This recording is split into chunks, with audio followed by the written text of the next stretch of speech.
I I have think is such a this is big, I have so much stuff to tell you I have about a this. big old thing. Yeah, I I do have a big too. old thing on this Okay. because, and the So, reason well, is I've been hearing people talk about it. So let's start. yeah, let's We so start. started. I'm Let's so start. excited now. Let's Okay. So, officially I don't know start. what we're going to call this. Okay. So,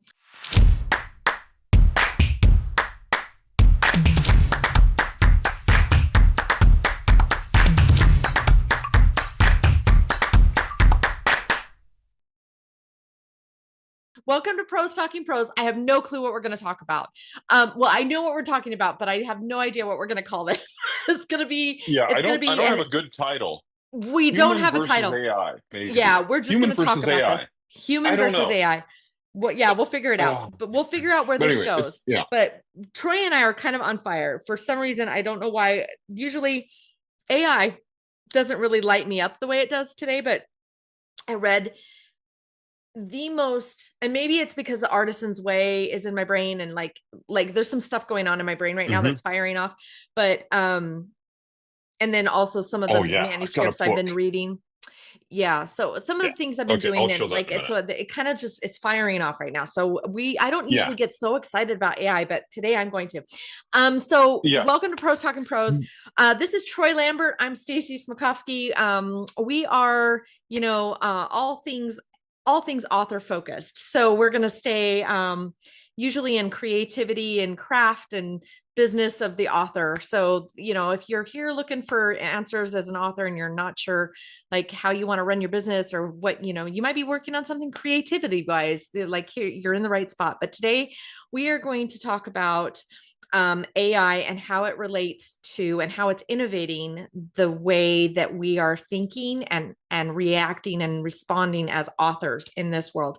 Troy brought up this topic today. Usually I'm the one that kind of throws a topic out there and then we run with it. But today Yeah. Troy threw this one at me, and he brought up the TikTok trend that's going on, like human created, right?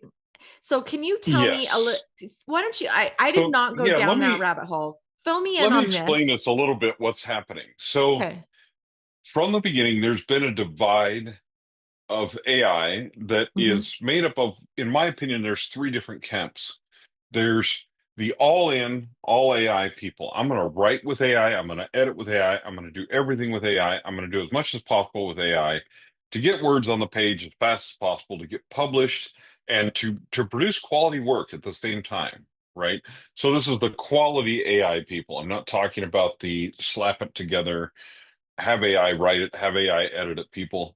I don't care Mm-hmm. about those people because they are here now, but they will not be here in the future. Like this big glut we have of I'll talk about that. I might contest this that a little big bit. glut, well, this big glut that we have of publishing, the deal is what I'm seeing with a lot of those AI published books and stuff like that is they are not ranking. The people don't have the marketing to go with it, so they're not really true competition. Now they're creating a huge slush pile, but eventually they're going to give up because they're not making any money.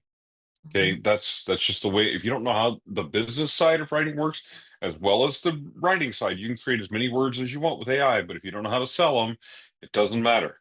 So anyway, but that's so I'm talking about people that take it seriously for the most part. Then there's Mm-hmm. people that are no AI on anything. I don't want Mm-hmm. AI to touch anything that I do. And there are people who are more kind of like I am, where I'm a little more in the middle. Mm-hmm. I think AI is a great tool. I think you can do some great things for authors, but I think if you let AI do your writing and thinking and feeling for you, that you lose an edge. You lose a human edge that as an editor even, or as a writer, whichever, you're losing a human edge that gives you an advantage over other people in an AI driven, speed driven type age, right? Mm-hmm. But so what's happening as a result of that is readers are splitting on both sides too. Because some readers are saying, I want only human created content. So people are, the Authors Guild even came out with a certification thing that you could say that this is human, 100% human created. No AI was used at all in the creation of this book or whatever the case may be. And there are people, there's a trend on TikTok of, the hashtag human created on book talk. And so there are those people that are saying, I don't use AI. I'm not going to use AI. You're getting something actually created by a human that I've taken the time to do this, to do all the effort and all that kind of stuff. So this is human created, 100% human created. No AI touched it at all, right? Okay. Which is extremely difficult to do. So what those people are finding is they're finding these niche writing programs and stuff like that online that they're going away from Google Docs, away from Microsoft Word, and they're finding these little writing programs that don't have AI integrated in them at At all. all. I mean, Hmm. to a certain extent, all of them do because of large language models and a spell checker. Okay. But anything beyond that, people are not using Grammarly, they're not using Pro Writing Aid, they're using human creation, human editors, anything that has AI in it, they don't want it to touch their manuscript. And people are saying, I want that content. Now, that's interesting because that content has its own issues, right? We've been using grammar checkers and stuff for so long that Yeah. people don't know how to do things without them. Hmm. So, unless they're old school like us and used to do manuscript by hand. But anyway, so, Yeah, but you're showing your they were age, Troy. typewritten manuscripts that you corrected by hand. Let's That not was a talk little bit about different. that. There were no, I don't want to go back anyway, to that. yeah. Well, let's not go back that far Let's not go because, back that then we'll far. be we'll be like, oh, you made a mistake on the stone tablet. Dang it. Throw that one back in the fire. But anyway, but I mean, the point is that so there's those two extreme camps, and there's the people in the middle that like AI is a great tool. I think we need to be cautious about exactly how we use it when it comes to writing and editing, but it's a great tool. It can do some fantastic things for writers. It can free up the time that you have to write.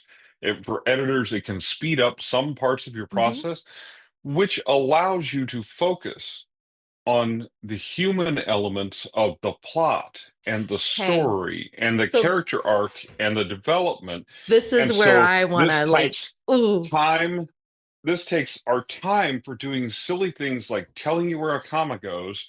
And instead, I can concentrate on who is your character? Is this character consistent? How human are they? And why does that matter? And the reason is that's the fiction that's going to set us apart in today's age. But so if the reason this sparked me is first of all, Nick Nelson and I had I had a conversation yesterday about AI and whether or not you have to disclose to, if you're an editor, whether you have to disclose to your clients that you're using AI as part of the editing process. Of course, the answer in my mind is yes. You yes. need to be as I'm transparent gonna as possible we'll because talk you're going let's to talk have about the clients. legal. Yeah. Yeah, let's talk about Yeah, that, we'll talk the about that in a ethical little and bit. legal in a Yeah. second. But I really want to touch on what you really kind of like what you're tiptoeing and well, not tiptoeing, but you're dancing around something that like is like Hmm. really like I said, this essay that I just read was amazing. So anyway, it was written by I think Grund. No, Gunkel. Sorry, Gunkel. David Gunkel. Dunkel. Gunkel. He Yes. wrote this essay for Noema magazine, Noema Mag, which is for an institute out of California that like is kind of a Hmm. philosophical institute, and really like I cannot pronounce the name Burger Runner. I don't know. Anyways, it was really a cool institute. I love the idea. It's a bunch of thinkers getting together and being super thinkers. Um, Bark a launcher. I've been there. no, that's not it. Okay. Nice try. No, But I'm they do lying. wear they Anyway, wear Birkenstocks. No, just kidding. Birkenstocks. Yes. Birkenstocks. But so I have my notes here in front of me. So yes, I am like looking at my notes, but I want to tell you guys, like, I absolutely loved this article. If you want to read it, it's kind of an essay, actually. It's more like an essay. But one of the things that this guy challenges is the idea of authorship in general as a Oh, real live construct, because in all honesty he says it's an artificial idea because yes. it didn't come about until like the Gutenberg press, or about the time that England and the colonized states, who were not yet considered states, were starting to think about this idea of ownership of authors, like authorship owner, Hmm. author ownership basically. And so there wasn't really author ownership until that time. And it's Hmm. totally true. There wasn't. Anytime you wrote something, Aristotle wrote something, it got put in a library somewhere, and he didn't like they didn't pay Aristotle every time they bought his book. Like, it wasn't that thing. What it was is it was just attribution so that you knew the purpose, or you maybe knew the mind or the person behind the writing. But really, in all honesty, and the one thing that this guy brings about is like the idea of like it really was more about the reader experience, which is something you and I talk about all Yes, the time, which is why I totally got into absolutely. board. So he's talking about how generative AI, how people are using it. And this is why I kind of think I don't see it going away completely. I don't, because AI models, and like we said, Grok Oh is no, getting it's not going away. amazing. It's not going Yeah. away. And AI is going to, like, and I don't think people who use AI to write books and write like completely are actually going to go away either, because they might just get more intentional and better at, marketing their stuff. But Well, again, yeah. you know what it's going to do though? It's going to force the readers to be more constructive and critical about their reading experience, Yes. which makes Well, perfect sense to me. and let me pause here to say that when I'm talking about people who are just what I'm talking about people that are using amateur prompts, generating books really quickly with AI Mm-hmm. and just throwing them out there. There are some people that are seriously writing some really good Good books stuff. using Mm-hmm. AI because, and here's why. We're not taking the human out of it. The No. human and the person who prompts and comes up with the idea is still very, very important, even if AI is writing for you. Mm-hmm. So even those people are limited to a certain extent by how quickly they can come up with ideas and prompts. Now, that's But way faster than they can write stuff I agree. But I'm themselves. also I'm also on the I am pro human writer, right? But I'm also going to point, because I'm going to point this out. Like, I understand and appreciate what AI can pump out. That again, you have to understand and know that the thing that is pumping out those words, I'm stringing them into a relationship, right, that may or may not touch me. I, as a Hmm. reader, am going to have to be critical about whether or not that makes sense to me. Yes. And that is true for every single thing we read. Like, I mean, and that I've told my authors this for years, that once you write the book and publish it, once you hit publish, now you've given it over.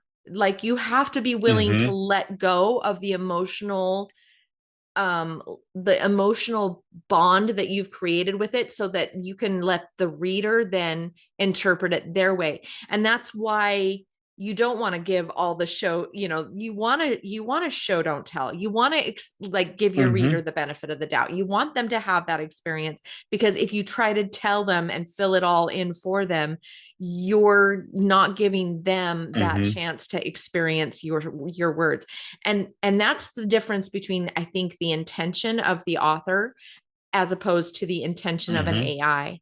And so really what this the death of an author concept is really just helping an author understand that if you're just pumping words out using AI, what the flip are you doing? Do you really have something to Right. say, or are you just creating words? Like, because if Right. it's really, Because if if it's you, you, it yeah, means if it's something. you, it means something. And if it's you, Right. yes, you can train AI to be extremely helpful to you in that process, In the creative especially process. in that early drafting and Hmm. early creation process. But you are still going to have to take over at some point. Right. And whether that is through refined prompting, a prompting Or prompt just until you get it to editing create exactly and what you writing want, yourself. or very simply, like what I find is once you have a rough draft of, say, a blog post or an email or whatever from AI, reprompting does me no good No, no good. because Because I now just you're, get other output that I need to fix in a different way.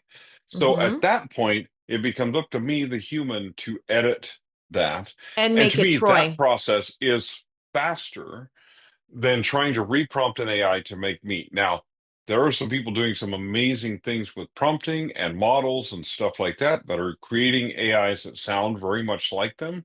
I think there's still a human element missing, but for Hmm. some types of fiction, kind of wrote genre fiction where you're not really trying to dig into that characterization and that emotion and all of that type of thing. You're just pumping those things out and readers are consuming them like crazy.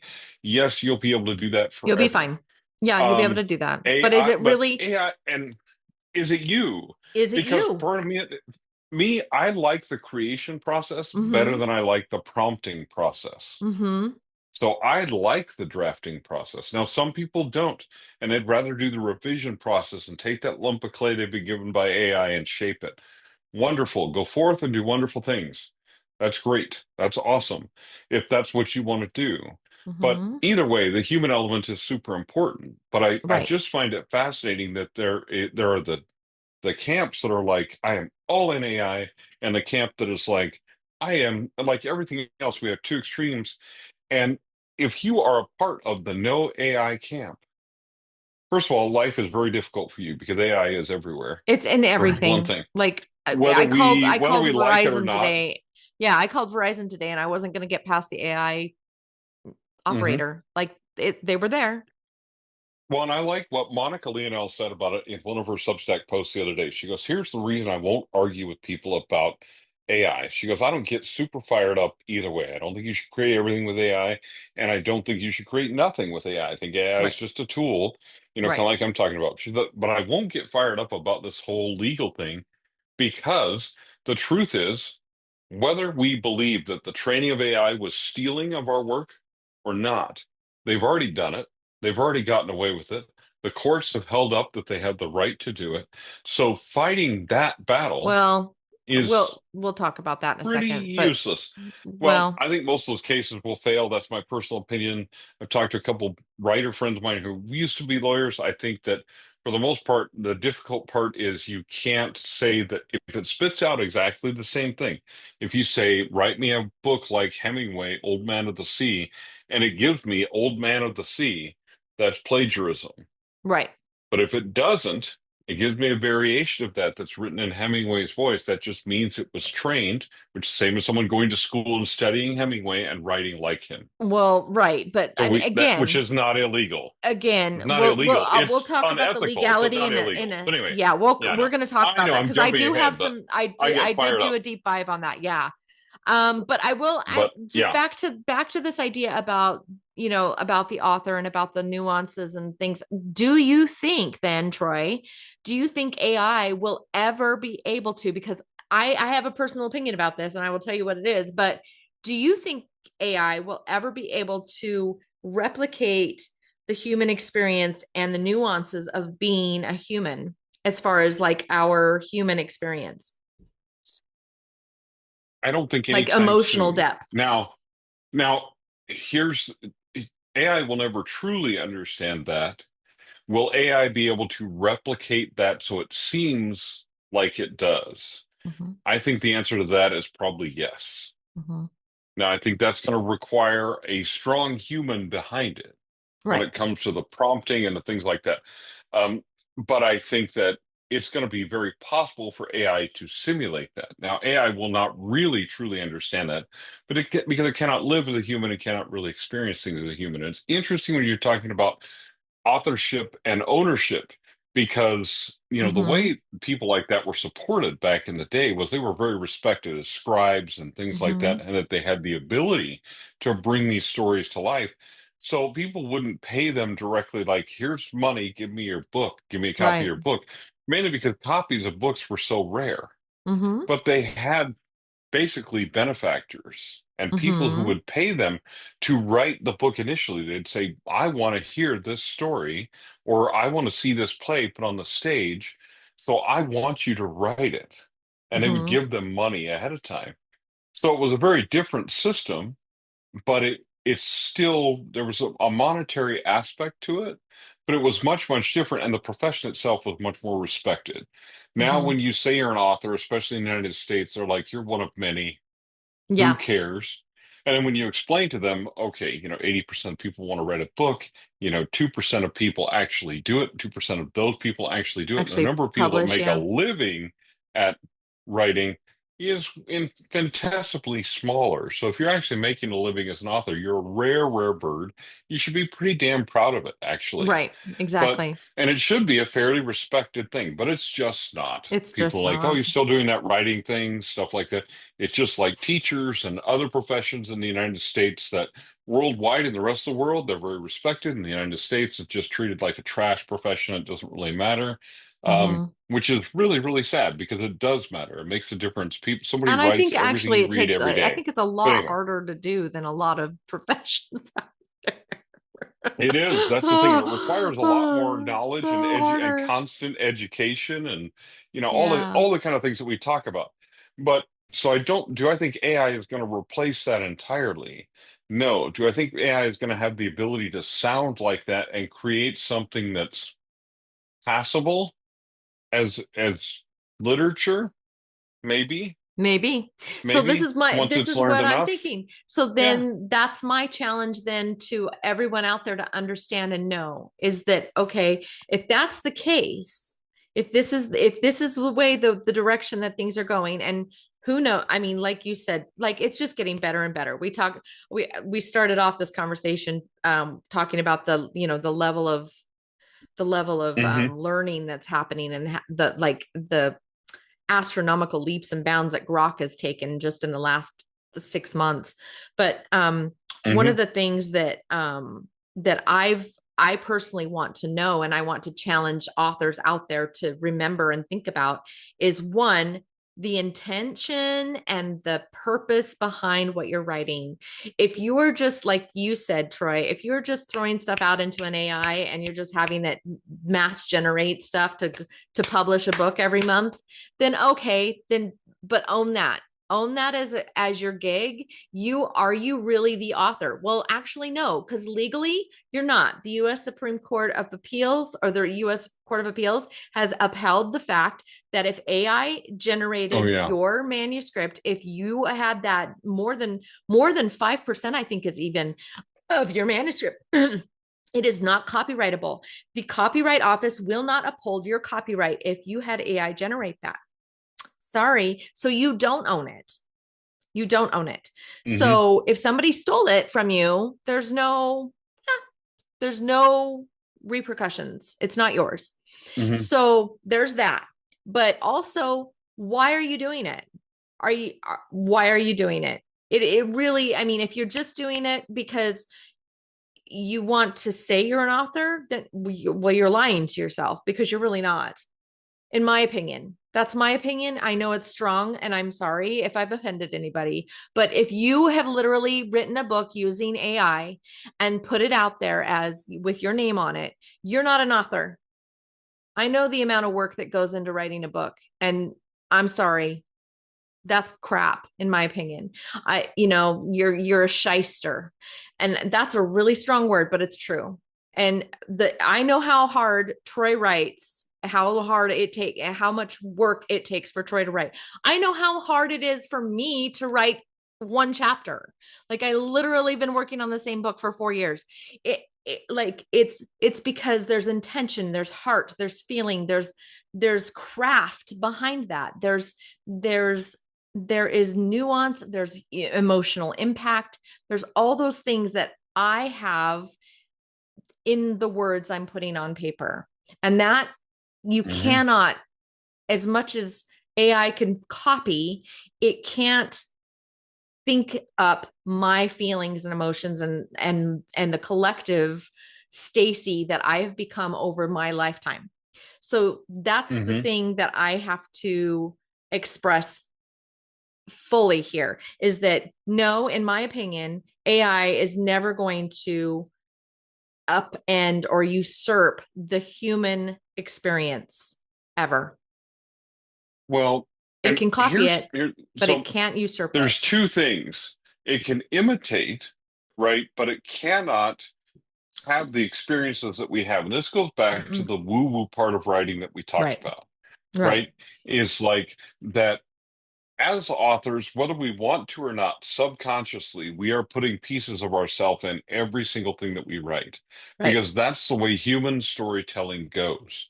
Right. There's one poem that I wrote years ago that unconsciously and later on realized that I put a picture of my life at that moment and how frustrated I was with it into that poem. Mm-hmm. And I believe me, it was one of those things where I'm sitting around a campfire, people are saying, just write us a poem. You're a writer. Just write us a poem. And I started writing it on my phone in the Notes app on my phone, and I still have the original copy in the Notes app on my phone. And I started writing it, and they were still talking. And I don't know a thing that they said during that conversation because I got lost in the writing of that poem. Now, Mm-hmm. why is that important? Because when I put no one else, AI cannot come up with that poem. No one else can put into that poem what I put into there. I've recently written a song, a few different Mm-hmm. songs actually, for a book that I'm writing that I thought was going to be a short story. Then I thought it was going to be a novella. It's going to be closer to a novel by the time I'm done. And basically, there's going to be a whole EP that I've created. And I am not normally a songwriter, but I do write a lot of poetry. So I've learned how to put that in song verse, right? Mm-hmm. Cool. AI can't write those same songs, Nope. right? When I come up with a line at the end of one of them that says, doubts and fears, my only plan, AI doesn't write like that. They don't write, it doesn't write that way because it doesn't think that way, right? It's Mm-mm. imitating poetry, right? It's imitating songwriting. Now, can it string some notes together that fit with that okay? Yeah, it Mm-hmm. can. It's better if I have a human do that, right?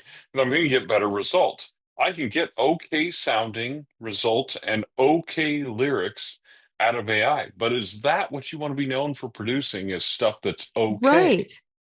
Or Is stuff that that just no, do you really want to wasn't be coming from your great? head.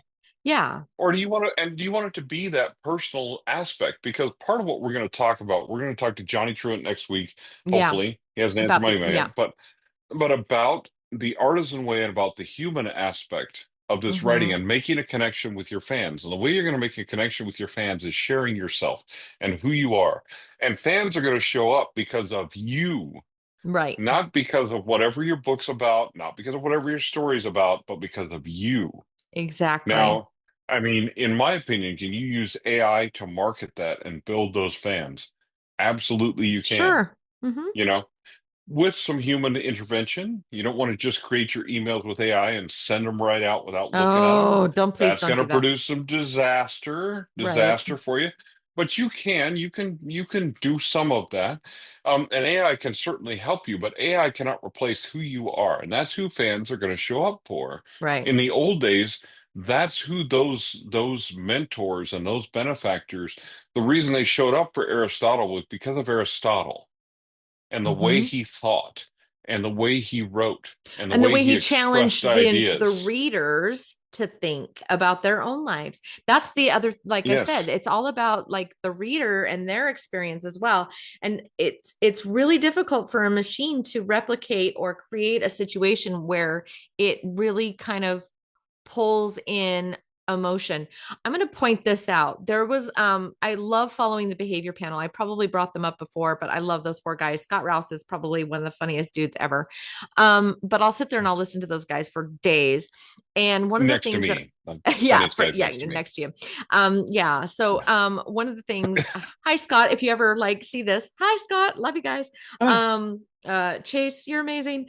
Greg. Yeah, anyway, so those guys are amazing. But anyway, love them. But one of the things that I absolutely loved, one time I was listening to them, they were watching a woman who was like, she was they were trying to decide if she was being deceptive in the way she was being interrogated for a crime that people were trying to see if she actually committed, and some Hmm. people were thinking that she did actually commit the crime, and the boys were like trying to talk about what in her behavior was actually showing that she was actually not being deceptive, that she was actually being authentic. One of the things that they said, and I totally understood what they were saying, but it's something that you can't put into scientific speech or lingo. It's like you can't really put your finger on it and go, see, she touched her nose, and so therefore she was telling the truth. It wasn't one of those situations. And what it was is she just got emotional in that portion of her telling of what happened, and she choked up in this one spot, and it was the Hmm. way that she choked up that made all four of those men go, she's telling the truth, because at the way it hit, it wasn't acting. Hmm. Mark It is was a one. genuine It was hit. a Yeah, genuine yeah. emotional response that all hit them in the same way. It hit me in the same way. And what's funny is that's not something you can replicate. That is not something you can just Oh create. no. It is actually it's an emotional chemical response that our bodies react to. It is the aura and the energy that comes off of us as humans, and that can be translated into words and music. I love Avi Yes. Kaplan. Same thing. Avi's amazing, but his music is the same way. It's like you said, you can't replicate that. He does Oh, not yeah. use AI to write his music. Like that music, it comes Yeah. from him. Yeah, I mean, I had the experience of in February, I was at a poetry slam and I had the opportunity. So there's a band I love. They're called Sleep Token. If you're fans of theirs, great, wonderful. If you're not fans of theirs, shame on you. You should be. No, I know they're different than everybody. But they had a song. Their album "Take Me Back to Eden" came out, and they had a song on it called Euclid, and it actually described exactly how I felt when I got out of a really bad relationship. And then Mm-hmm. I had written a poem myself about how I felt when I found someone new because I was terrified. Yeah, I was absolutely terrified to get into a relationship again. And just no joke, right? And what I had the opportunity to do at that poetry slam was read the lyrics to that song and then read the poem that I wrote later. mm. And the impact of that was larger than anything, and neither one of those things were created by a machine, Mm-hmm. right? They were created by a human being going through a shared experience that clearly the person who wrote that song and I had gone through a similar shared experience because that's the only way for that song to have hit that way. And other people who've gone through the same experience react to the song exactly the same way. I love watching Exactly. reaction videos on YouTube to music Yeah, because you can see guys literally like one of the songs on their new album, the one guy that was listening to it just crumbled. Like yeah. he crumbled into an emotional And you mess. can't Okay, the fake way that that. happens is it resonates because it's human. It's human. It's the human connection that we have. Mm-hmm. You, as an author, resonating with your readers as a human is what's going to make those stronger connections, those super fans that are going to supersede all the piles of AI stuff that's out there. And Exactly. again, I'm not saying you can't draft with AI and then craft it with the human part. I'm saying you have to bring the human element into it at some point. If you want to And be that's long, why I if kind of sit there in the longevity, middle. right? Yeah, like if It's you want to, sustainability and yeah, longevity. Yeah. exactly. So, Okay. so I'm not gonna take away from anybody that wants to do those type of No. things as long as they're bringing in the humanity element of it. But it's interesting to me that we've got these extremes of camps on Yeah. both sides. And I'm like, neither of you are 100% on the right track. Come here to the middle where there is a logical, reasonable solution that still allows you to be the author and the artist and allows you to be the human and make the human connection with your readers while at the same time speeding up your process, Yeah. making your process Like a smoother and tool. better. Yeah. Like Again, as an computers versus editor, typewriters yeah, or as an writing. editor, it allows. Well, and I remember when computers came out, and some writers were like, "I'm never using your computer. I'm going to use a typewriter forever." Okay, Yeah. well, fantastic, dude. But that's going to be a lot harder on you. Me, I'm like, wow, I can type like 60, 70 words a minute on a typewriter, but on a computer keyboard, 120 is my limit, right? So I'm like, guess what I'm using? Yeah. The computer. Besides it does spell checker because I found out I have digital dyslexia, which is a Mm. really weird thing. So anyway, so I'm I like, have so I spell have checkers help spelling me a lot. dyslexia. I'm just a bad Spelling speller. dyslexia. Well, yeah, I've always been a bad speller, but what I found out is normally when I'm spelling something wrong, I'm just spelling it completely wrong because I don't remember how the letters go together. But when I'm on a computer, sometimes I'll have digital dyslexia and will actually flip two letters that I wouldn't normally flip because my fingers are just moving so fast and Oh, they do that's that. funny. And it's called digital dyslexia. It's really That's weird, funny. but and it's only with letters. It's not with numbers or anything else. Well, probably not with numbers because I've never typed numbers fast enough. Because numbers, I'm like One, 2 plus 2. 4, What the 7. hell is 2 plus 2 again? And my accountant's like, "What do you want it to equal?" And I'm like, "You're fired." Anyway, but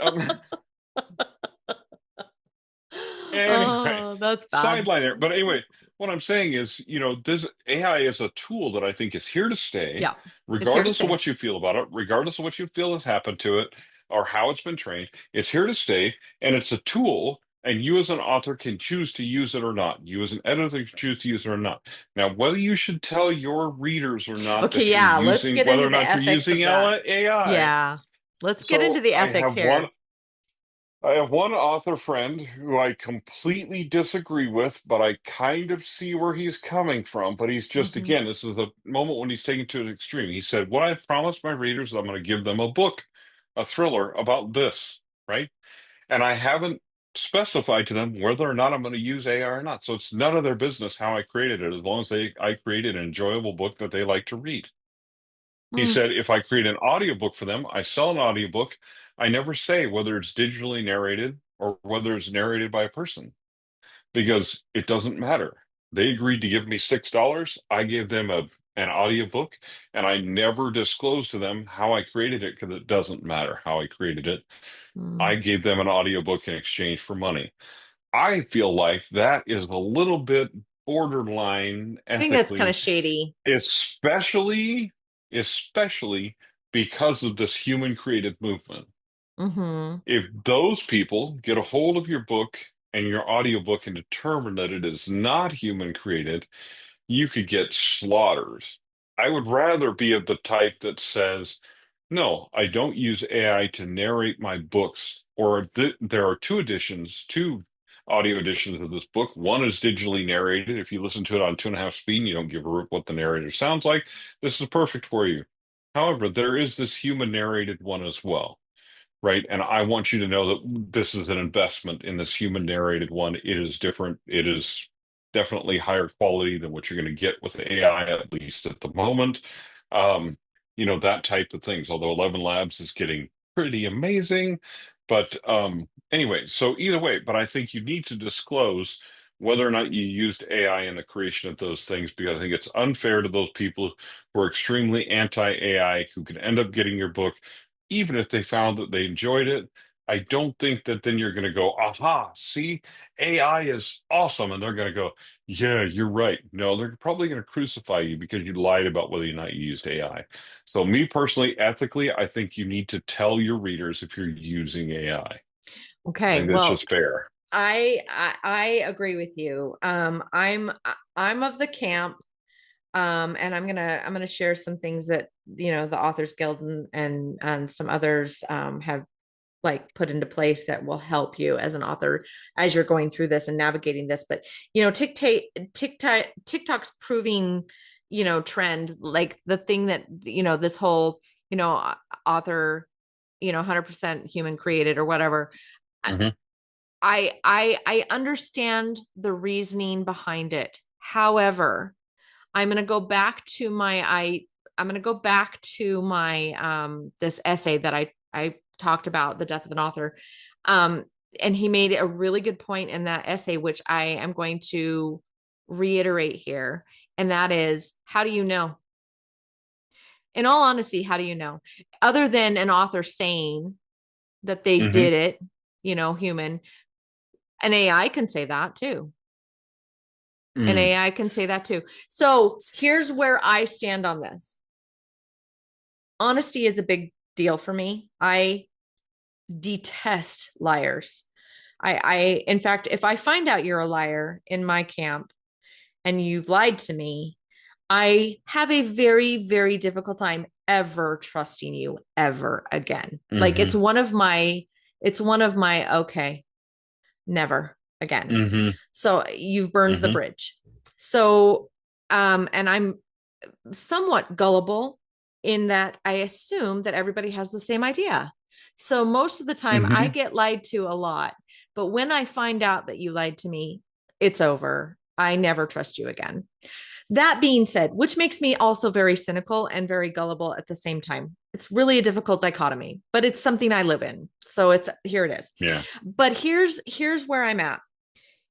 Disclosing that you've used AI is something in a book that I don't think you should have to do for numerous reasons in terms of like creation, because like you said, Troy, we've been using as editors AI for eons and eons and eons. Hmm. Like we've been using forms of AI forever.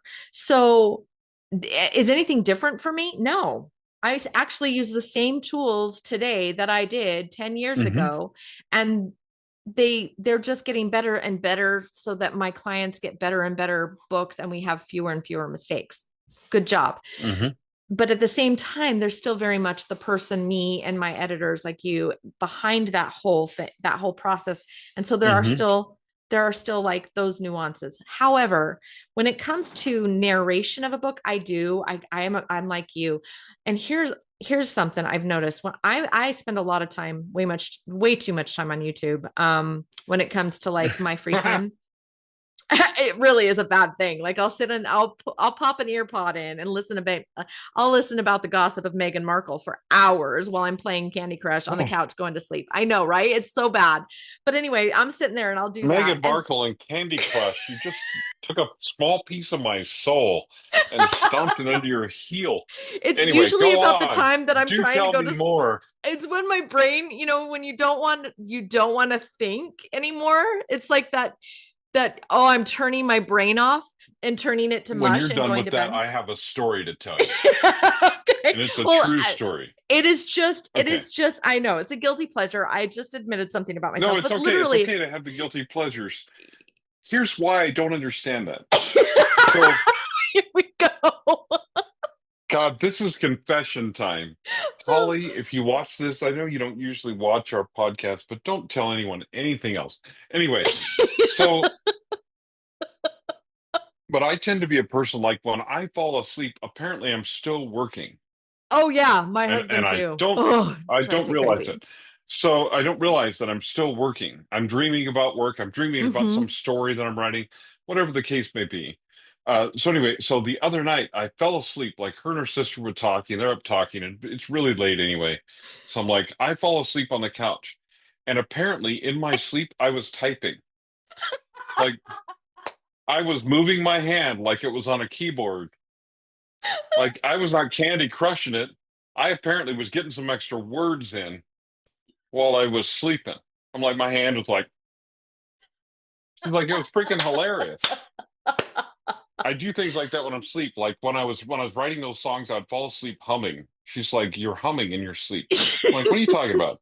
It's like you're just low level singing. Apparently, you're very happy. You seem very happy when you're. I'm Yeah. like, I am happy when I'm sleeping. I think I do pretty well at it. I'm My pretty good at husband okay, so my it. husband But and I yeah, assume the position, right? Where we spoon until he starts snoring and then I like have to push him off. is he But the little spoon he's the big spoon. or are you the little spoon? Okay, I'm just Sorry. checking. I want to be Sorry clear. about sorry about my dogs. My son just walked in the door. Pause, Sydney. You're gonna have to erase the dogs. Okay, Erase that part. erase the Keep in the dogs part about the keep about in the the part spoon. about the spoons though. Keep in anyway.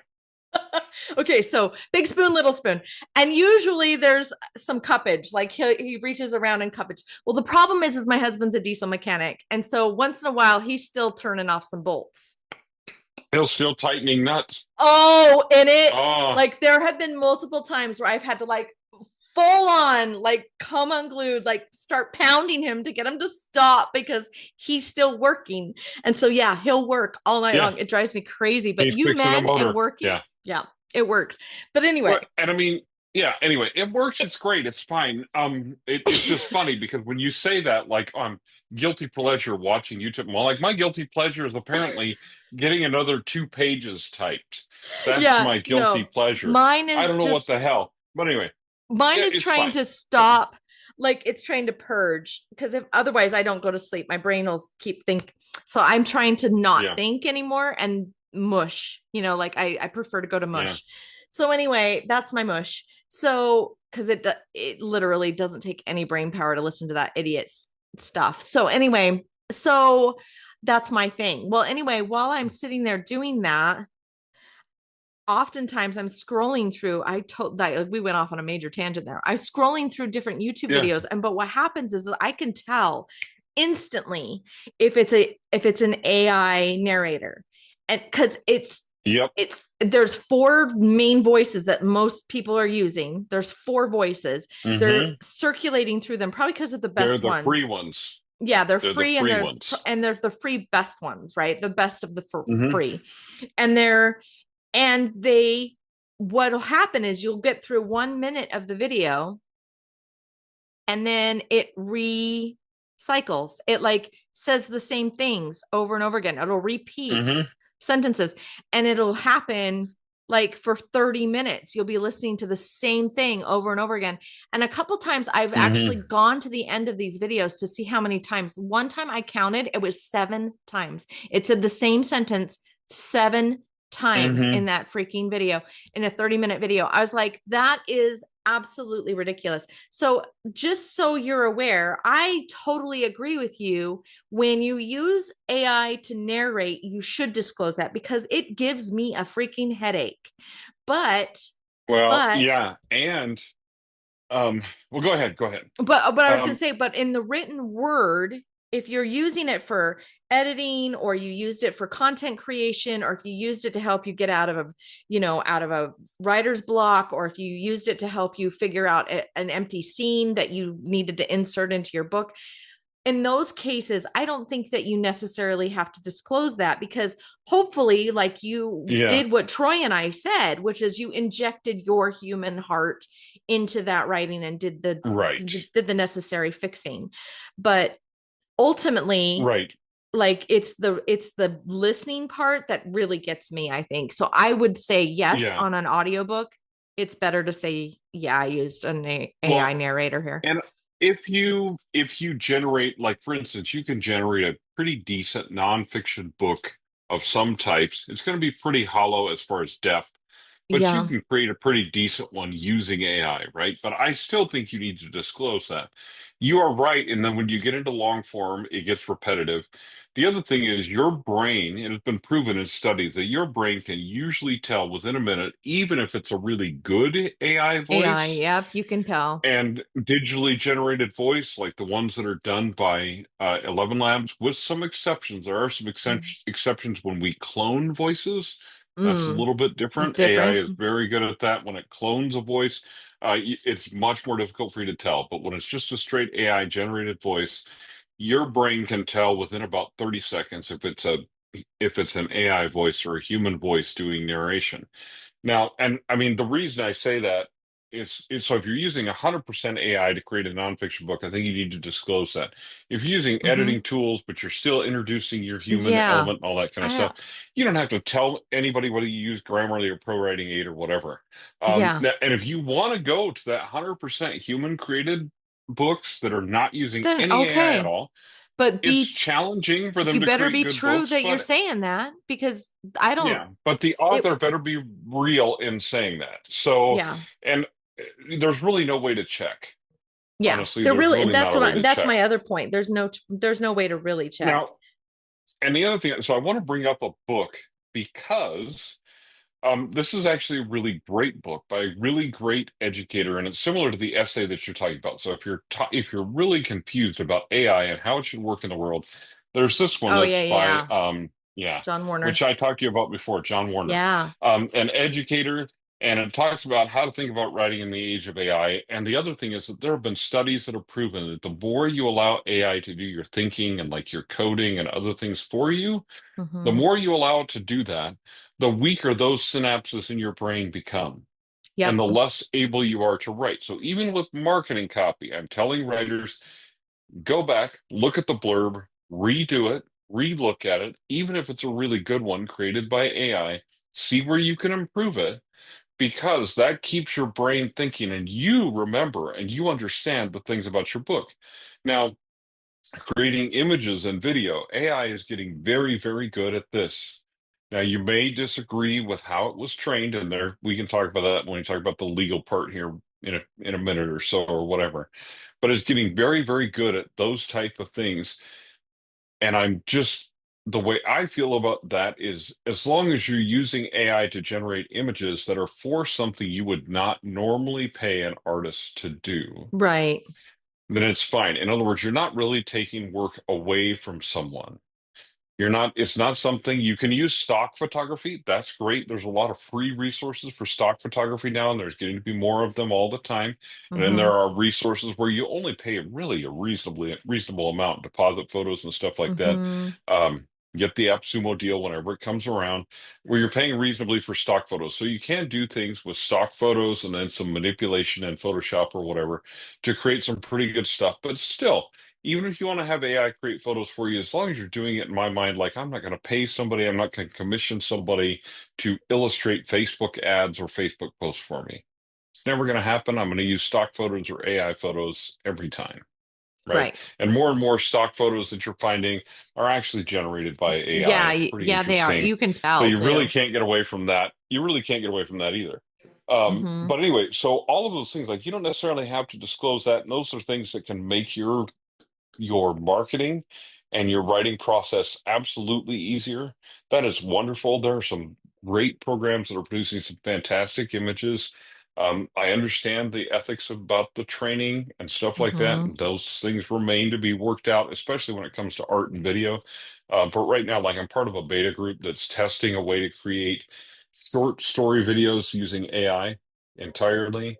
And it's actually pretty freaking amazing what it can do. But what we're finding is it's not about how great the images are, even. It's about the writing and the vibe that you're producing. Because without Mm-hmm. that, those AI images are meaningless.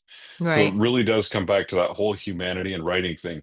Even when we're talking about using AI to generate photos and video and stuff like that, it's all about the prompting and the emotion and the things behind it that comes from the human, from the writer that allows that to happen. So Mm-hmm. anyway, so all those things being said, I mean,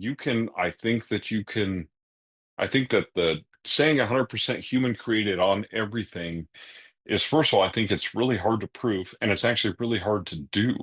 You Right. can't use Microsoft Word. There's tons of things you can't use, especially with the advent of Copilot being added to all the Microsoft apps, even though you can turn it off. So if You you're can part of turn it that off. human I crowd, turned mine off.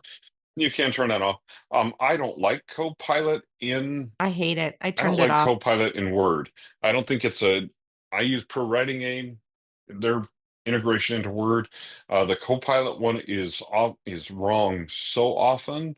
So it's per writing aids, I but don't I even still want to. use I use it after when I'm doing a proof. But when I'm doing a copy edit, Hmm. I don't even have any of that stuff turned on. Oh yeah, I don't have it turned on. One of the reasons I don't have Pro Writing Aid turned on during a copy edit is because it's slow. Slows things Yeah, down. When I'm it doing a slows proof, everything when I'm down. doing a proof, you betcha. But when I'm doing a regular copy edit, no, because it Nope. just doesn't really help me. I don't find it helpful. I find it distracting. Yeah, You do you. If you're an editor who finds it really yeah. helpful in that particular phase, In that phase of awesome, go editing, for though, it. it's just It's cumbersome, I think. distracting to me. It's distracting and it's slow. Yeah. Okay, so I don't like it. Like I say, you do you, whatever. But anyway, but all of that to be said, I just think that human created 100% is really, really difficult to do, really, really difficult to prove. And I think there are people that, like with anything else, are going to take advantage of that label, even if they're not 100% human Even if they're generating not their being content. truth. Yeah, exactly. So And so I think that's I the mean, issue with it, do you think AI you know? detection tools are, because I'm finding this, I don't think No. that they're great. The better, they've never been good, and the better AI gets at simulating It's harder for those human writing, detection tools. it's Hmm. harder for those detection things to detect. And if you are a person whose English is your second language, you are going to sound like a high percentage AI in a lot of your writing. Yep. And so you're going to get flagged by those AI detectors. Right I've now, noticed those that are too. wrong. Now, the only thing the way AI detectors do work is when you're using images, Hmm. many a times in the metadata of Oh, the and the image metadata. Yeah, those are is easy. Hmm. information about now, can you Hmm. change that by resaving the image in different ways? Absolutely, you Hmm. can. Most people But do not know how, and so they don't. So if you click on an image and you know how to look at the metadata, you can determine, much like an Epstein video, how much it was edited. Do you know I It's like, can I did this with one of my covers once because I wanted to see how good it was. I I used one tiny portion of a stock, it was like a butterfly or something, and I stuck that tiny butterfly inside of an image for an artist creation. So it was an artist who created the art. I stuck a butterfly in it, and then I like melded it to make it look right, like make it look like it was part of the image, and then did a cover. And I threw that into an AI detector because I wanted to see what it would do. And sure enough, it saw original image created by so and so. It had his name on it. And then it said, hmm butterfly added from this, and it had all that. And it said hmm created in Photoshop on, April 5th, 19, I was like, Yep. dude. So it knew every step of that generation of that.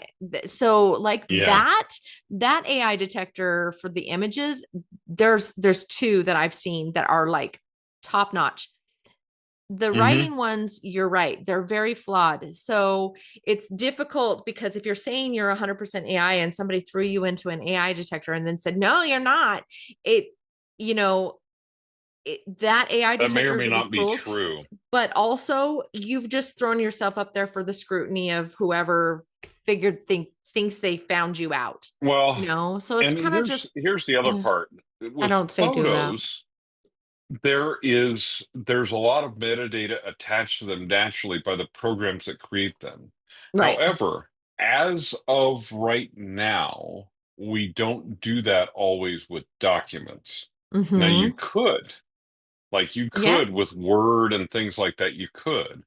But there's no way for it to say you use this much AI or you use Pro Writing Aid for correcting this part of it or whatever, because that doesn't become included in the metadata. All it Right. says is that you made changes.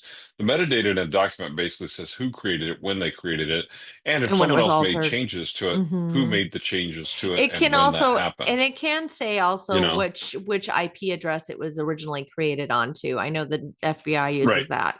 Well, yes, it can use, yeah, IP addresses are a big thing, especially so if you don't want to be found out by things like that, you don't save things to the cloud. Anyway, this is a whole different discussion, which That's a we whole probably different shouldn't discussion. talk about. It's actually, I'm writing a fascinating story about it right now that's called I'm Just Here for the Alibi. And it's essentially a guy who sets up a digital alibi. Good luck.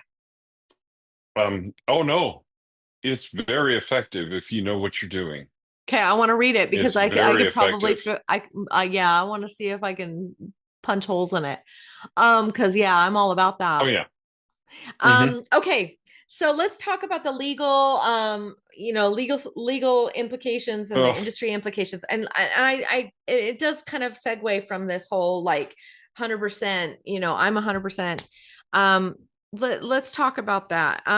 First of all, we've talked about how whether or not authors should disclose, and like I said, I posted my position on this. I to a certain extent I do agree. And you're going to get asked, by the way, on these different publishing platforms. Ingram Spark asks if you use AI to generate your content.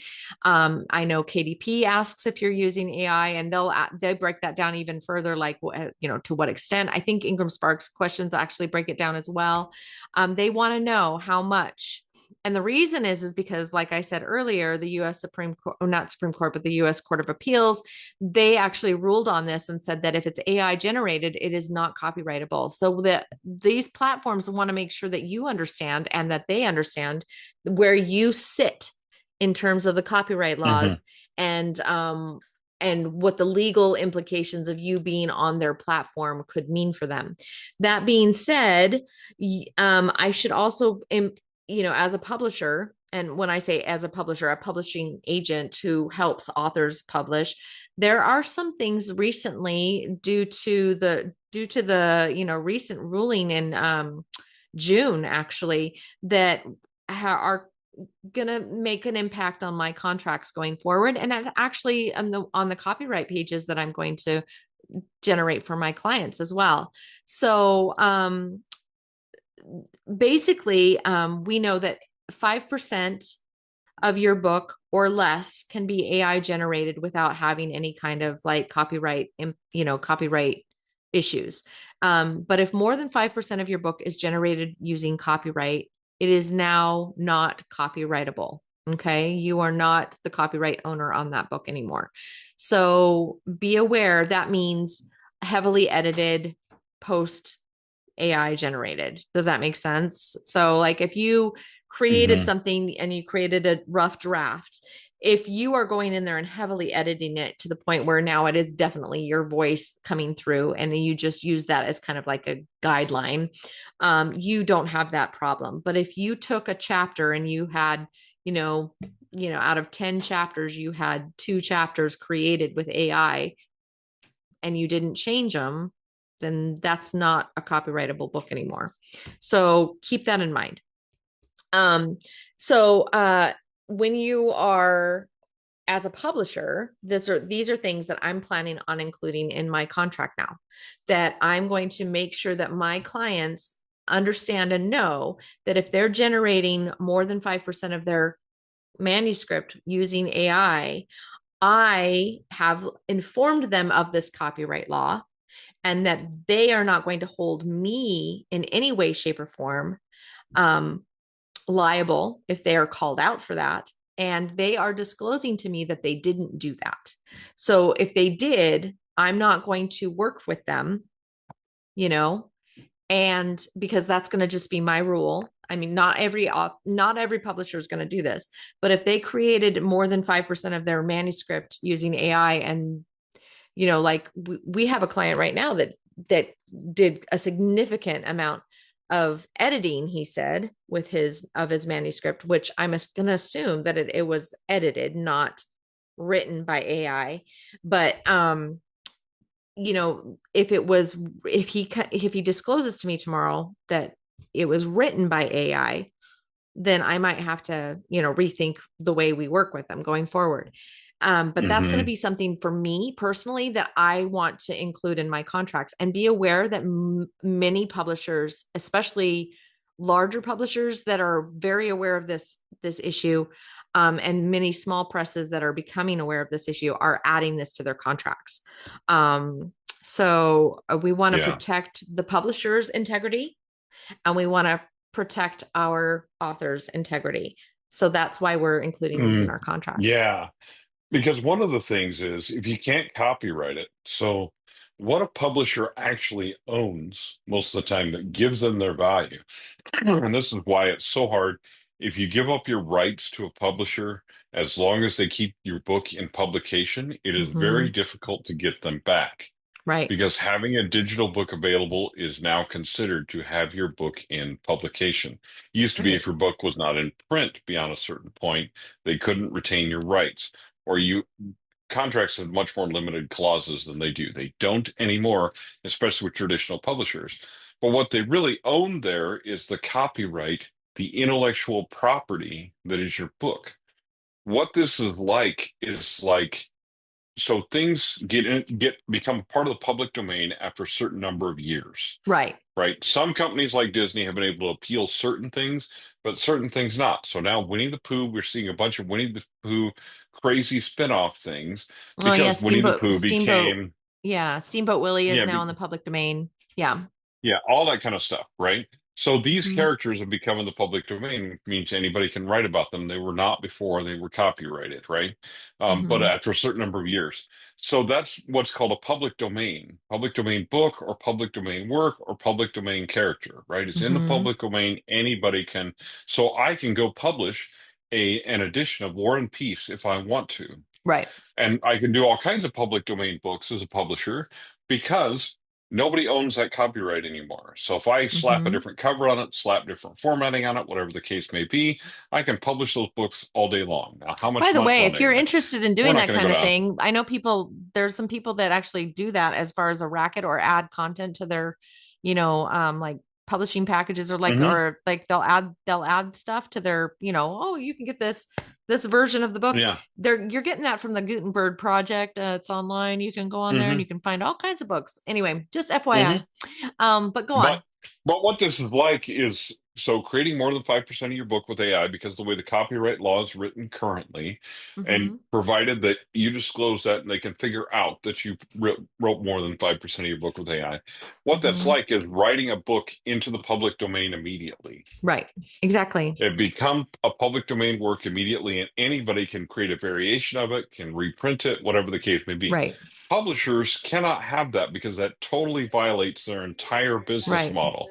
Because just like the authorship, getting paid as an author for authorship is a relatively new model that came out of after the printing press, so is publishers.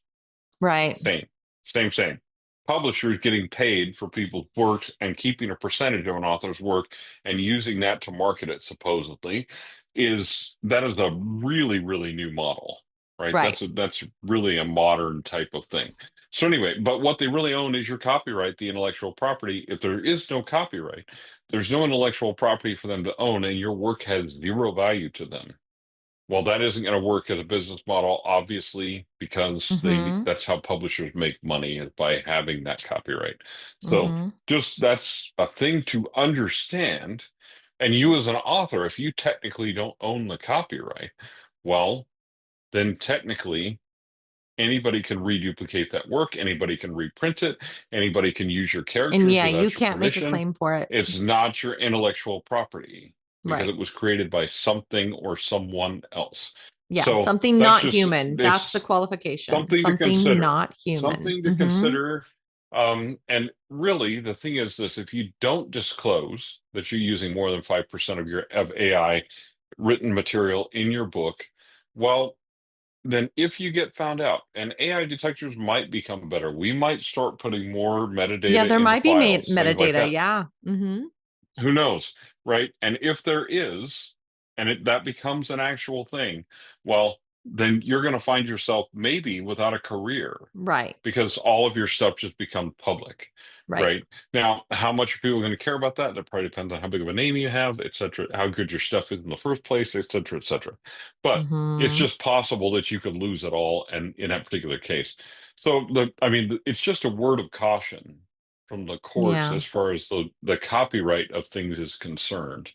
Now, I Mm-hmm. mean, as far as the training of AI is concerned, what essentially the courts have ruled is that training an AI is not a violation of copyright laws because it's not plagiarism. Well, yeah, It's and basically like I someone will talk learning about from your that. thing. They haven't Yeah, I ruled want on you to it, talk about that but because yeah, so okay, so they haven't there hasn't been a court ruling. What there was is there was a judgment made by a judge for a trial to proceed. What happened was and his ruling or his statement was bifurcated basically. It was twofold. So one, he did show and say that the and this was a case actually against I it was actually Claude. It was uh, I can't remember the name of the company behind Claude AI, but the Claude AI. It was Anthropic. the Anthropic. Thank you. Yeah, So it was this Anthropic. Yeah. particular case that was brought up about Anthropic. So this isn't the Sarah Silverman Meta case. That's a different one, but I will talk about that in a second. But this one in particular, Yeah. this case, the reason it's bifurcated is because the judge said, and I can't remember the name of the judge, and I apologize for that, but you can go find it. It's pretty easy to find. But the judge said first and foremost that he did find that Anthropic did purchase some of the works that it used to train the LLM. So he found that using those books to train the AI was actually very innovative and groundbreaking. So he made a comment about it Hmm. being like amazing. And so of course Anthropic's like, yeah, we did. That was amazing. But then the judge did come back and say that he did find that they actually pirated a large portion, like 7 million books, and found that they did pirate those books and said that it probably wasn't the best way to go about it. So I'm going to go ahead and allow this trial to go Hmm. forward. So he has not ruled, like there hasn't been a ruling. They're saying, okay, yes, we're going to proceed with the trial on these 7 million cases. That being said, and what's really kind of interesting, and it's funny how defense and it's funny how everybody like interprets Hmm. things. But I have read several articles where even the plaintiffs in the case are not seeing this as a loss, or even though he's acknowledged that we're seeing that this is a groundbreaking way and that this is not a terrible way to kind of train the models. However, they did infringe on the copyrights because they obtained these copies illegally. And he said, and it's because they came to court with proof that they downloaded these books from a known pirating site. Okay. So Right. that's how come they know, yeah, these were pirated. Now that's why they're proceeding with the case.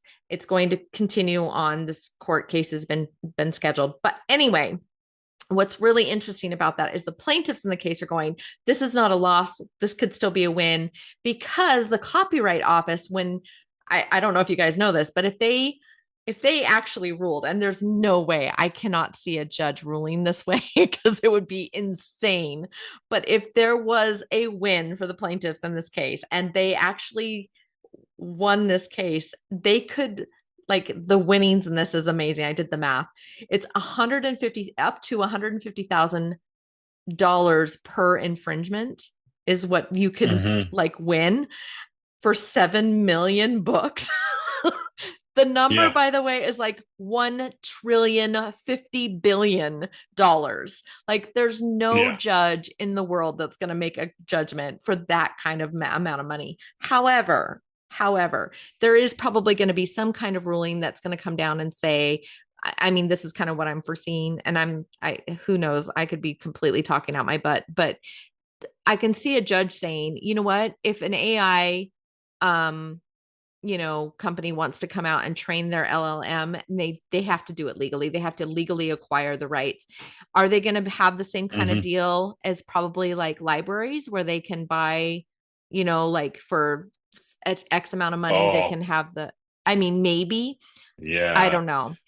The reason Well, Sarah yeah. Silverman's case didn't go against Meta, the reason that case was like dismissed and that didn't get won for them, and Meta won that case, was because Sarah Silverman and all the other plaintiffs in that case actually didn't prove that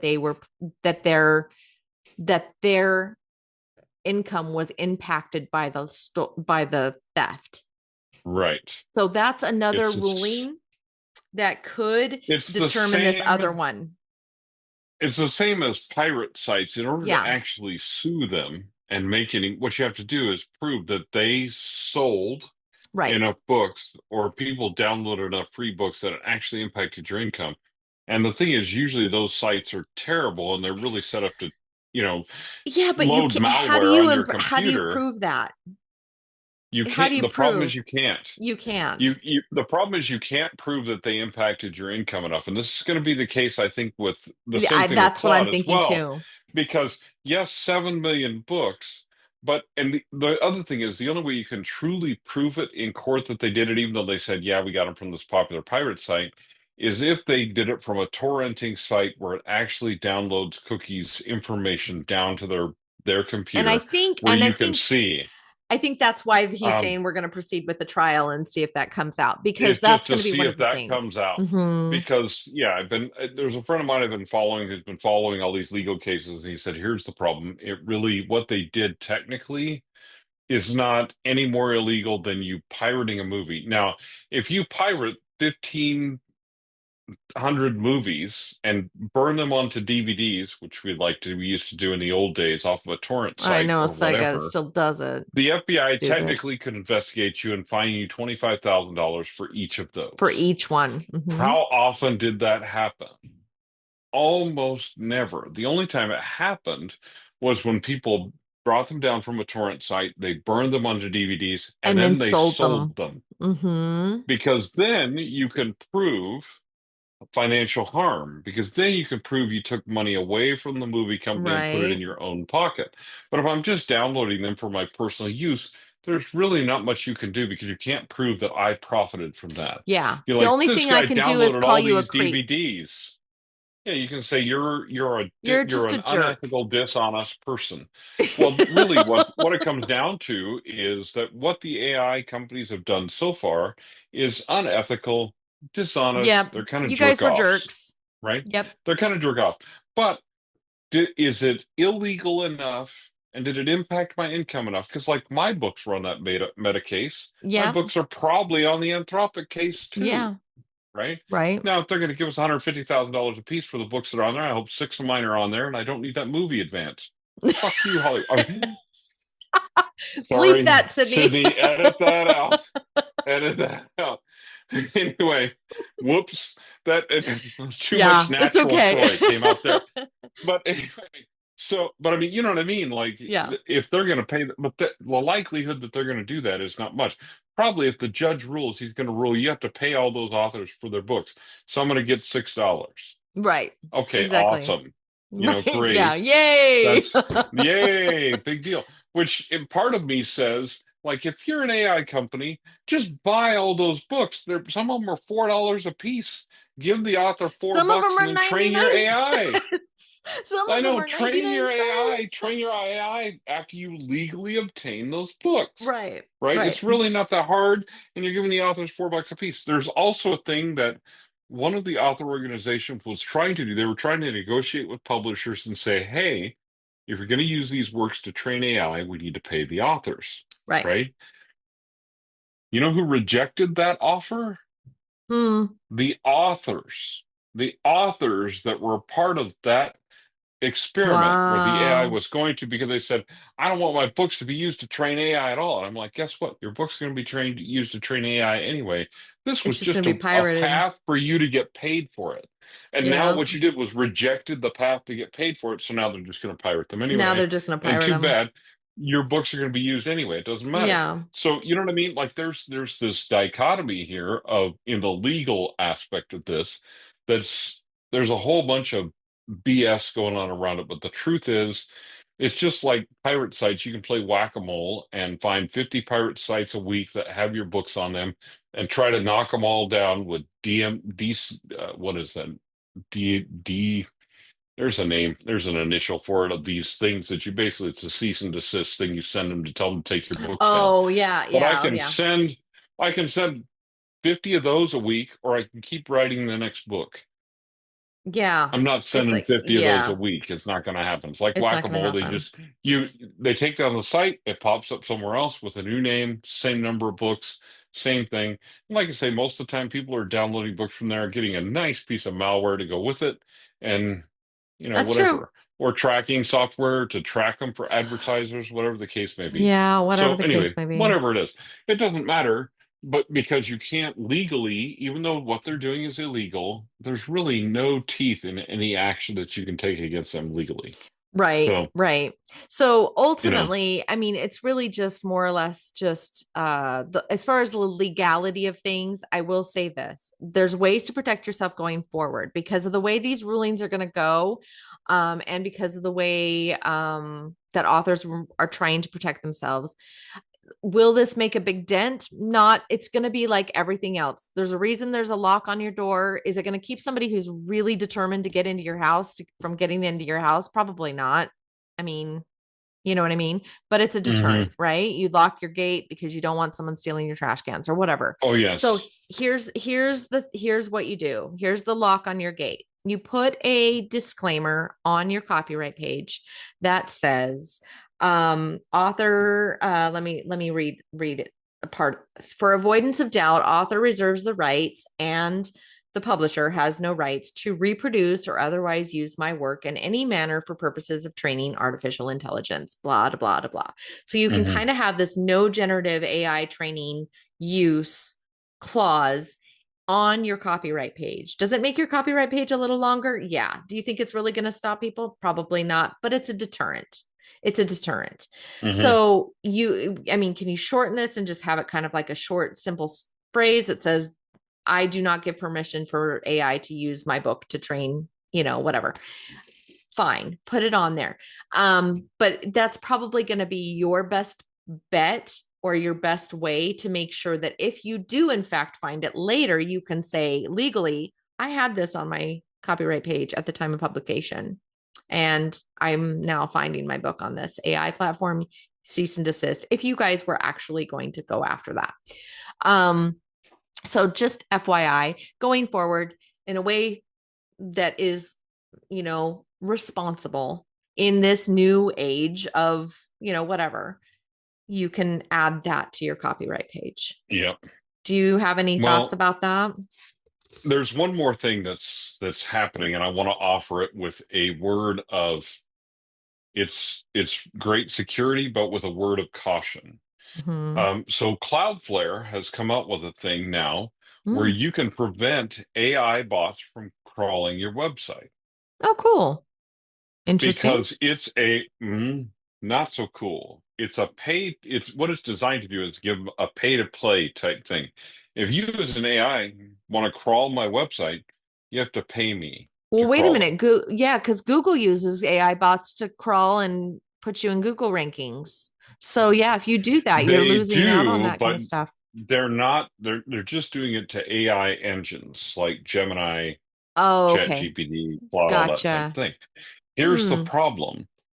From an SEO standpoint, you as an author want to rank. In Yeah, you fact, we're want to adding new rank. things that's called LLMS text that you're adding to your website through your SEO plugins that make it easier for AI to crawl your website and know what it's about so that So that you can be an you rank authority. higher in AI search engines. If you do this Cloudflare thing and do not let them crawl your website, you will not rank at all in AI searches.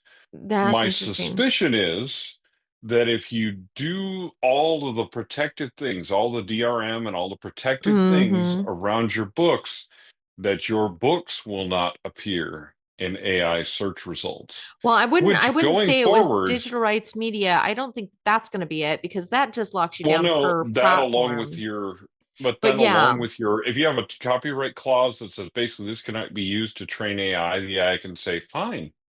It can also not show yeah, up in that's true. any AI search results. So if That's you're interesting. protecting your Yeah. website and your book that way, it is very possible that the AI can say, fine, you don't have to play with us, but we don't Yeah. have to play with you either. And Right. going forward, that appearance in AI searches is going to be more important than it ever has been. Yeah. That's my personal opinion about what's Yeah. happening with AI search and what's happening with SEO as far as how that's changing when you're trying to rank in those AI search engines. So it's a word of caution. Yes, you can protect yourself. You can keep AI from crawling your website, Hmm. but if you do that, just understand the potential consequences that AI engines may just simply delist you. And being delisted on Google is one of the worst things that can happen It's to anyone awful. who owns a website. Yeah, you don't want that. You're just done. You're done. And You that's not become a good. ghost. So one of the Yeah. things that I wanted to ask you then, Troy, because I think this is a really good question as far as like understanding how to proceed like this way. But um I feel like this is a double-edged sword when you start to tell yourself you're 100% AI, non-AI, right? Like if I'm 100% human created. Um, do you think it's fair for authors to have to prove that they are 100% human generated? Do you think that it's fair that because like it's almost like the Me Too movement, how it kind of kicked everybody in the ass because one of the things that it did is it created a lot of real victims. It created a lot of lies to come out, right? So there was a lot of lying that came out, a lot of false claims of sexual Hmm. harassment or SA, I should say, because of it. But what it did then is it prevented a lot of real victims from being able to tell their stories and be helped. So my question is this a double-edged sword that by doing this you're also creating a situation where you could be harming as well as her helping?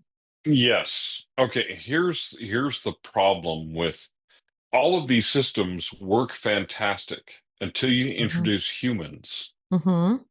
And there are humans out there who will scheme and do anything to make an extra buck, Mm-hmm. right?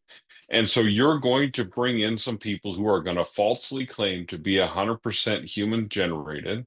Some of those people are going to get found out and canceled by that particular group, which probably doesn't mean the death of their career because they'll just continue to sell to people who are okay with Right. AI being Mm-hmm. used. So, is that going to make a huge difference? To some people, it will. But I Mm-hmm. think you are creating a two-edged sword. You're creating an opportunity for people to be dishonest, which is never necessarily a good thing. The problem is because the answer to all of this is the answer to all of it is trust. Mm-hmm. Okay. Yeah, and we What started saying what I that. want is I want my readers and my editing clients to be able to trust me. If they say don't use AI in my project, I'm absolutely not going to do it. Right. Right? Right. If I create an audiobook using AI and a human narrated one, I'm going to tell my readers, my listeners about both of them and Right. be 100% transparent and honest about it and say, Mm-hmm. yes, both of these exist. If you hate this one, don't buy it. Wait for this one, and then this will be the human created one that you want. So I'll be totally honest about my position of being in the middle, Yeah. right? Mm-hmm. And so I think that's what it comes down to is trust. If you're going to say you're 100% human created, then mean it and be honest and trustworthy and transparent with your readers and everyone else. If you're not going to be that way, if you're going to be 100% AI or somewhere in the middle, I think just being honest about your position, because I think at this point you have to take a position. It's interesting that I got an email today from Dabble, which is a one of the alternate writing softwares and Yeah. stuff like that, Yeah. for people. And the email was basically a survey about AI because what companies are trying to do is determine where their users are when it comes to AI before they introduce AI into their platform. Because as soon as they do, they know they're going to lose some people, and they're trying to figure out ahead of time what that percentage is. Because they also knew as soon as they introduce AI, they're going to gain a certain number of people as well, and they're trying to figure out which way to go, right? But each company has to choose to be transparent because AI becomes very evident when you have it in your software and in your stuff, Yeah. right? So you have to decide how you give people the option to turn it off, how you make that work, and then the dilemma is whether people can trust you or not. Do people trust that if they turn off Copilot in Microsoft Word, that it's actually off? Turned off. Yeah. And that Microsoft is not looking at their work, is not looking at their words, is not spying out at all or whatever, right? And that's the thing. You have to trust Microsoft or not trust Microsoft. You have to trust Amazon or not trust Amazon, yada, yada, yada, yada, right? And whether you trust these companies. But when it comes to writers and readers, it's all about that trust and that relationship, right? Right. And And that publishers. relationship that the writer and the publisher and the author and all that kind of stuff Mm-hmm. have with the reader, right? Mm-hmm. So we have to decide how transparent we're going to be, and then just be that transparent and be trustworthy, So there right? And is there, just I know I believe this, but do you believe that there's a way to be ethically and morally in front of this movement as a writer, Mhm. publisher? Mm-hmm. I Oh yeah, agree. absolutely. I think one of the things is exactly what we're talking about. To be trusted, you just need to be trustworthy and be Mm-hmm. transparent. But I also think there's ethical ways to use AI. And Yeah. then I think there are unethical ways to use AI, and separating that from whether it's legal or not. Right. Legal is not what we're talking about here. What we're Legal is talking about still is on whether the, it's yeah, ethical legal or is not. still on the drawing Legal board. is still on the table for written stuff and but I think the way it's going to go with written stuff is that if anything, the companies that have trained illegally on written stuff are going to get a slap on the wrist, and then we're going to continue with our lives as they are now, Yeah. right? AI is going to continue to be a part of our lives. I think when it comes to images, I think that Adobe is a step ahead of everyone else. Mm-hmm. Firefly is a more expensive model, but Mm-hmm. Adobe has agreed to pay the creators that they have used to train AI on their images. Right? I think that that's probably the model for images and video going forward is that people that are the creators behind that training are going to get paid. Right. And I think we're even going to move that way, I think, with written stuff. If you tell AI, yes, you can train on my works, you're eventually going to get paid for it. Because Yeah. we're going to enter this era where it's like, yes, we need to be honest as well and to actually pay creators for the things that they've created. Now, what is that model going to look like? Who Who knows? knows? Who Really hard knows? to say. But you know, this is kind of just where we're at. That's my personal opinion. And I think that you ethically can stay ahead of it, but I think this is a tightrope you're still going to be walking for a while. And no matter which side of this argument you choose, you're going to tick somebody off. Right. So That's just true. be aware of that when you take a stance, like companies know when they take a stance in favor of AI, they're going to lose a certain number of users. If they say we're never going to use AI, they're also going to lose a certain number of users on the other side. They have to decide which one of those is best for them and how they feel ethically about how AI is used in their particular program. That's it. End of story. But you're going to lose people on both sides. If you try to walk a tightrope in the middle between both of them, you're going to have a pretty hard time staying on that tightrope, is my personal Yeah. opinion. I've come down on the side of AI as a tool. We should use That's AI that's appropriately. And exactly my then side. the decision process is more what is appropriately. And I Yeah. think that line is going to move around a little bit as we see legal decisions made and ethical decisions made and see how things go moving forward. I don't think there's a simple answer to that question. I wish Yeah. there was. I don't think there is, but So that's where I'm choosing to be yeah, in so that particular that place. therein lies the question for you, the author, and us, the business people, and everybody actually. And like, what does it mean? What is it? How would we define a creator in 2025 and beyond? And Hmm. basically, it's going to be, in my opinion, a creator is still very much part of this whole process. It's like you said, Trey. I know when AI is being used as for digital for images and for things and honestly, it's like what I said, between behind the words, behind the art, behind the music, there is an emotional connection that humans have that is not tangible, that is not easily identified. It is not scientifically rooted.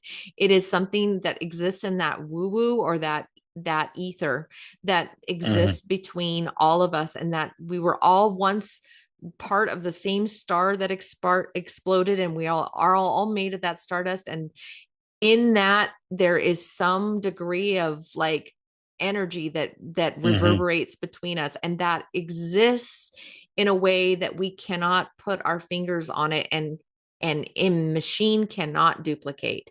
So when I say that the Hmm. creator doesn't isn't dead, I thoroughly firmly believe that. My heart and my soul is rooted in Hmm. that. I will also say, though, like Troy said, that the AI is a tool, just like the typewriter was a tool, just like the computer is a tool, just like the hammer is a tool, and it can be used for good and it can be used for evil. And it's your decision and your ethical and moral stance that will determine how you use the tool.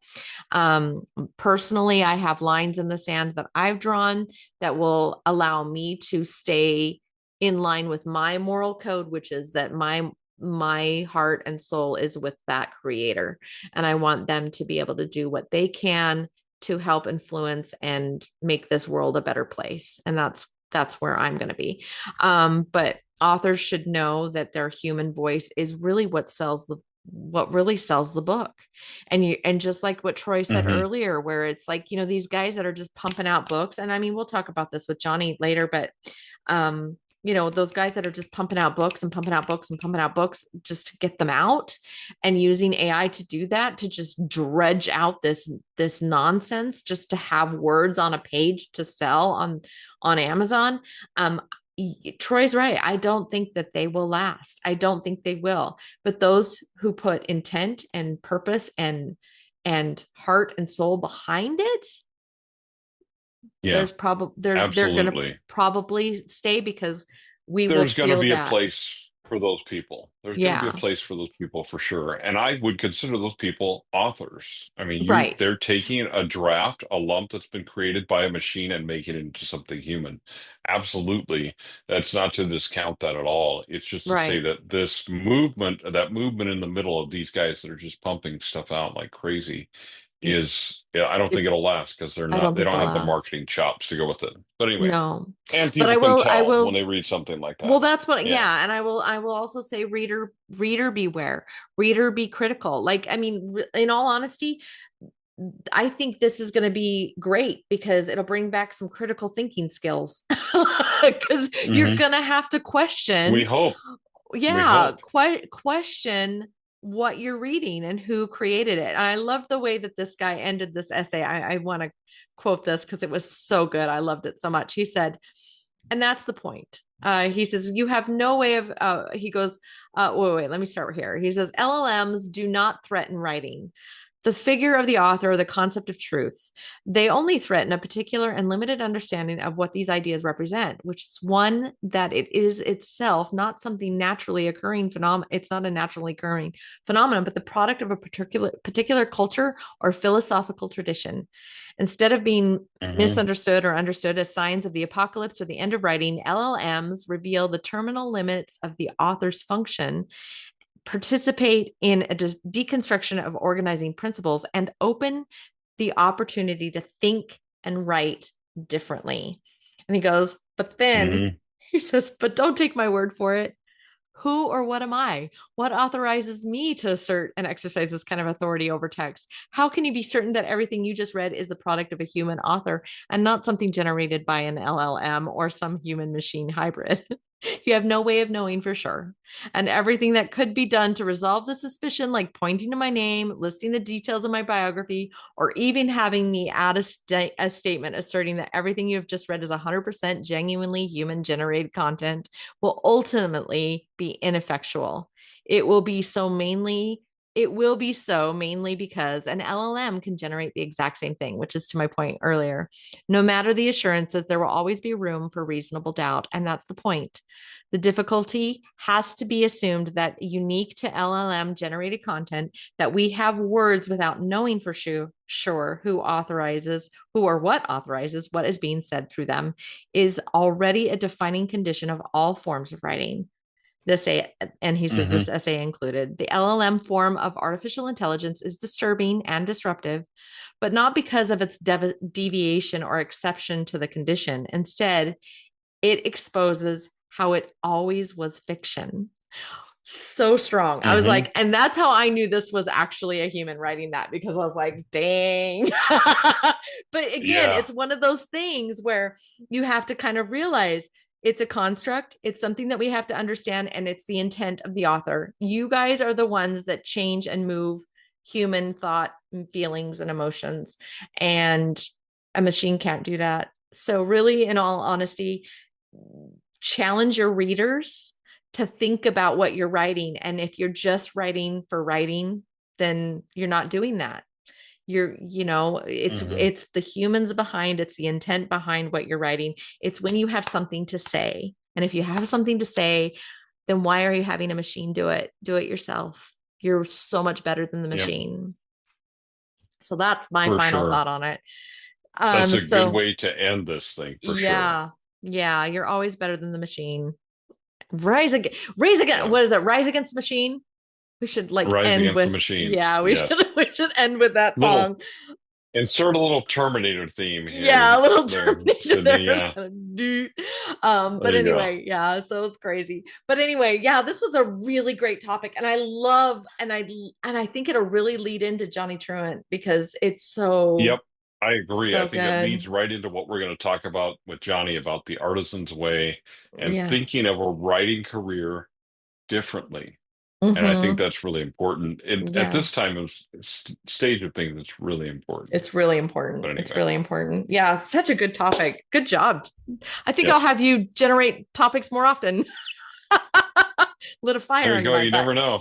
Yeah, it was good. I loved All it. right, let Well, me go. I'm anyway, going to run, let my yeah. dog out, but don't go anywhere yet. Oh, okay. Well, let's Okay. end. Let's end really quick. Let me just end this. Oh, yeah. Yeah, let me just go. So Okay, yeah, well, do a final signing thing. off.